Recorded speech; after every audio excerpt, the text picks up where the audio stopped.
I need to know what you think the greatest action movie franchise of all time is, so please let me know down below. What's going on, guys? I'm Chris, and welcome back to another video. So today I got a special tier list as I am ranking all of the action movie franchises that I have seen. Now, this doesn't include franchises like the MCU or Harry Potter that contain action. These are more just straight up action-based franchises. So before I get into this thing, hit that like button, comment down below your favorite action movie franchise, and be sure to subscribe and hit that notification bell to help me hit my goal of 75,000 subscribers here on the channel. It would mean a lot. Without further ado, let's hop into this tier list. All right, so the tiers I have are best of the best, great, solid, meh, and bad. These are my typical tiers that I do for these videos. And again, I actually have the action, like, main hero from the franchise to signify which franchise I'm talking about. But starting us off, we got Die Hard. This is a 5-film franchise with its highs and its lows. The first Die Hard is my favorite action film of all time. You guys should check out that video I just did, linked up above. Die Hard 2 is kind of a knockoff of the first in a way, in an airport basically, instead of Nakatomi Plaza. The third movie reinvents itself a little with Samuel L. Jackson being introduced as Zeus. Great dynamic there. Jeremy Irons plays a fantastic villain in Simon, and I love the whole Simon Says routine that they do, especially the bomb scene with like the water and the jug. Live Free or Die Hard was like a decent enough movie. It's my 4th favorite in the franchise, and A Good Day to Die Hard is abysmal. I've seen the movie once. I was probably 13. I think it came out around 2013, so yeah. And I haven't watched it ever since, and I will never watch it again. It's got its highs and lows, right? The first Die Hard's fantastic. I think the second one is solid. The third one's really, really good. The fourth one's alright, and the fifth one's atrocious. I think because of that, I'm gonna put the Die Hard franchise in solid. The reason being is because it is such a roller coaster. Like Die Hard, if it was just the one movie, best of the best. Then we drop down to like solid or meh for Die Hard 2, then we come back up to like great for the third film, and then we go back down and then down. So I think solid is fair for Die Hard. Next, we've got the Jason Bourne franchise, which is interesting, because if we were just talking about the Bourne trilogy, again, this would be a lot higher on the list. That consists of Identity, Supremacy, and Ultimatum. Ultimatum being my favorite of the entire bunch. Intense close-up action scenes, especially like hand-to-hand combat. The editing might nauseate you at times, but I still dig it. Then we got the Bourne Legacy, which was like a soft, almost reboot of the franchise with Jeremy Renner. It's the worst by far. There's this whole plot regarding pills. It's just really stupid. And then Jason Bourne came back, and it was unfortunately pretty forgettable. So again, if we were talking about the trilogy, this would go in great. But because we got 2 pretty meh to average movies, I'd probably have to go solid here. I'd probably put Die Hard over it. I think Die Hard 1 and Die Hard 3 are better than any of the Bourne movies, personally. Next, we got the Fast and Furious franchise. Now, disclaimer, I've only seen the first 8 movies, so I haven't seen Fast 9, I haven't seen Hobbs and Shaw. I am going to watch them before Fast X, because I want to do a ranking of these. I've never even talked about the movies on the channel. I gave up after Fate of the Furious, but I've had a change of heart recently, and I want to give it another go, and just embrace them for what they are. But the Fast and Furious films are mad to me. I'm going to put them there right now. Like, yeah, they have some badass moments, you know, Fast 5, when we get The Rock introduced, and I think 6 and 7 are solid, but after 7, from what I've seen, it really kind of overextended its stay. I think it should have ended with 7. Obviously, Paul Walker passed away in real life, and they, you know, said farewell to him in a beautiful way at the end of the 7th film. And then 8 was just so ridiculous, and I heard 9 was just literally out of this world ridiculous. So, I don't know. We'll see how I feel about it when I rewatch them all in a few months, but we'll see. But for what I'm gonna call meh, I mean, Too Fast, Too Furious, Tokyo Drift, the 4th film, 8. These are all meh to throwaway level movies, so meh is very appropriate. Moving on, though, we've got the John Wick franchise. I'm telling you, John Wick Chapter 4, if you guys haven't seen it, you must watch this on the big screen. It is one of the best action films I've ever seen in a theater, and one of the best action films of all time. I think like years from now, it will be regarded as one of the greats. In fact, it might already be at that level. But the first John Wick is a very simple and effective story. This guy used to be an assassin, and he did this insane task that we didn't find out about until later to get out of this life of being an assassin. Then these dudes mess with him, they kill his dog, they steal his car, and he says, I'm not having that. We get a badass scene with a voiceover where he is smashing concrete, and we learn about his past, and he comes back and he handles his business. The second film builds out more of this world. We get the marker concept introduced, and we learn more about the rules of the Continental itself. The third film is even wilder in terms of scale, and the 4th film is the culmination of everything this franchise has been building up to. It is a damn great action franchise. In fact, I'm going to put it there right now at the top of great.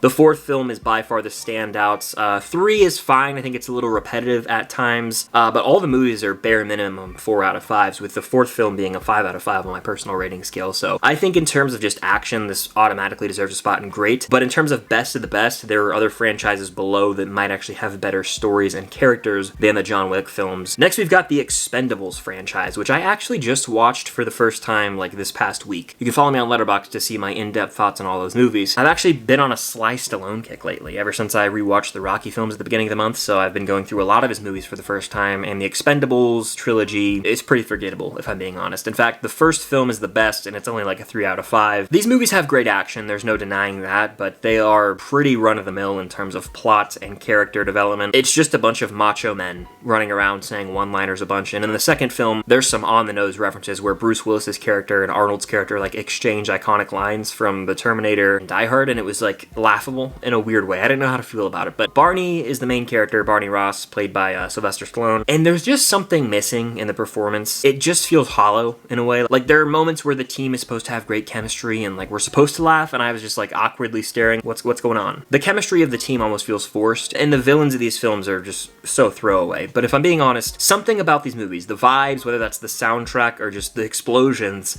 is entertaining enough. Like, there are moments where I'm like, okay, I can turn my brain off here and have some fun. That all went down the drain in the third film, however, which was PG-13 for some reason.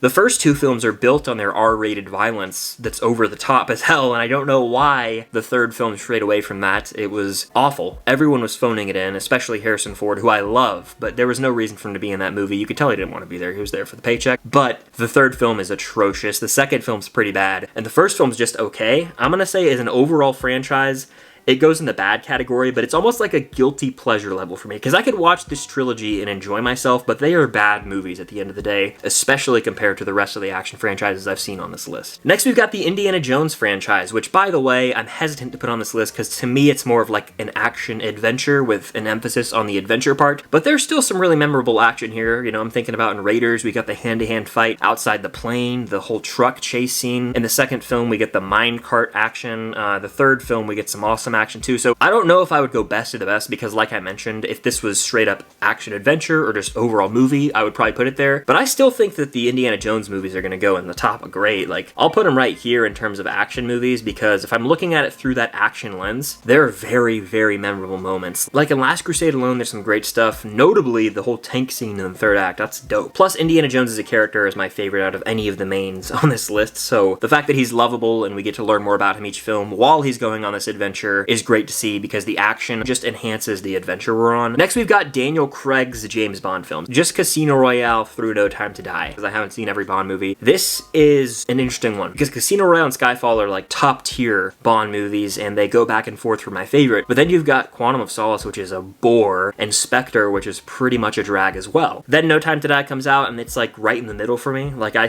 haven't seen it since theaters, but I remember having my issues, but also really enjoying it at the same time. So because of that, I think that it goes in solid. There's really high highs, but there's some pretty mad moments as well. I love Daniel Craig as James Bond. He embodies this role, and Casino Royale is such a suave movie. Skyfall is so badass. Really shows Bond almost at his lowest of lows and has to climb out of that hell, which I love a good story like that. But Spectre and Quantum of Solace are so forgettable. Like, I've seen them multiple times, and each time I watch them, it's like within a week, I totally forgot everything that I just witnessed. So that's an issue. And No Time to Die, while I do appreciate the guts of the ending, for some reason it just wasn't as memorable as Casino Royale or Skyfall, which I really wish that it could be.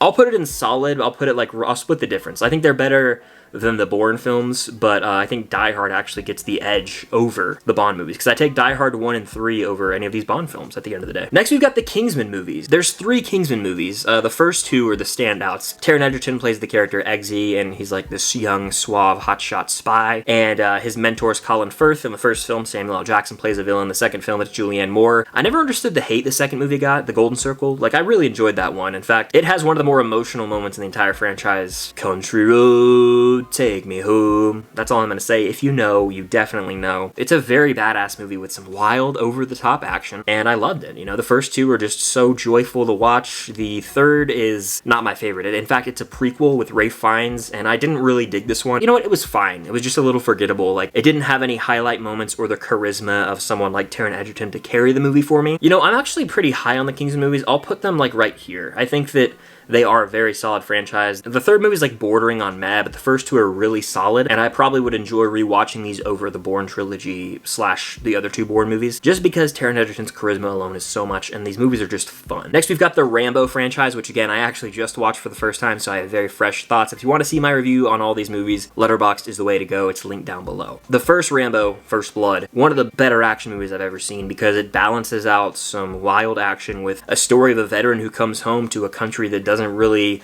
love or respect him the way that he wishes it would. We get a great emotional scene at the end of the film here where Stallone poured his heart into the performance. Like, that's one of his better acting moments that I've ever seen. It goes up there with like his moments in Creed. I was like, damn, this is really pulling on the heartstrings. The sequels that would follow became more about the action as opposed to character development for John Rambo and learning more about him. However, I still enjoy them. First Blood Part 2, I know a lot of people don't like. I enjoyed it. It is badass, non-stop action near the end. The third film was a pretty big drag for the first hour, but it really found its footing in the last 40 minutes. Rambo, which is the fourth movie, is probably the most violent movie I've ever seen. Like, there are people getting blown apart by machine guns all movie. Blood, guts, gore, heads flying around, body parts. It was insane how violent this movie was. And then the fifth movie, Rambo Last Blood, is in contention for one of the worst movies I've ever seen. Like, it was disgustingly bad. I was shook at how little effort was put into this. The movie had like light speed pacing. I mean, in the first 10 minutes, there was like an hour's worth of content rushed through, so I didn't care about any of the relationships. I thought it was really poorly acted across the board, even from Stallone, and the writing was just awful. Like, this movie stinks, so if I'm looking at the Rambo franchise, I think it's meh. As much as I love the first Rambo and First Blood Part 2 and the fourth one, there's some pretty low moments in this franchise. I would still take it over Fast and Furious, though, just because I like John Rambo as a character more, and they're simpler. Like, I think Fast and Furious gets too grand for its own good at times. The Rambo franchise, though, has a compelling lead, and then there was only one, and that is Mission Impossible. And how fitting it is that the Mission Impossible franchise comes in last, because it is the best of the best. In fact, I think this is the best action film franchise of all time. The first movie came out in 1996, and we're getting a new one this year. It's sustained itself over decades because Tom Cruise is the man when it comes to committing to these films. Each movie, there's like a bigger stunt that just outdoes the prior one, and he cares so much about the audience and making movies that are gonna rule that he does these stunts himself. In fact, Dead Reckoning Part 1 comes out in July, and he's doing like a motorcycle jump, like off a ramp over a cliff into like a base jump. It's insane. I can't wait to watch that in IMAX. But Mission Impossible 1, really solid. 2 is a little different stylistically because John Woo directed it, so it's more slow-mo action, kind of melodramatic in a way. The third film features Philip Seymour Hoffman as a menacing villain, directed by J.J. Abrams. The fourth film was when this franchise really took off, though. Brad Bird came in to direct, we got the Burj Khalifa scene, and just a really compelling story. 5 was great when Macquarie came in, it was Rogue Nation, and then Fallout was just a peak action film. Like, that's the premier Mission Impossible movie today.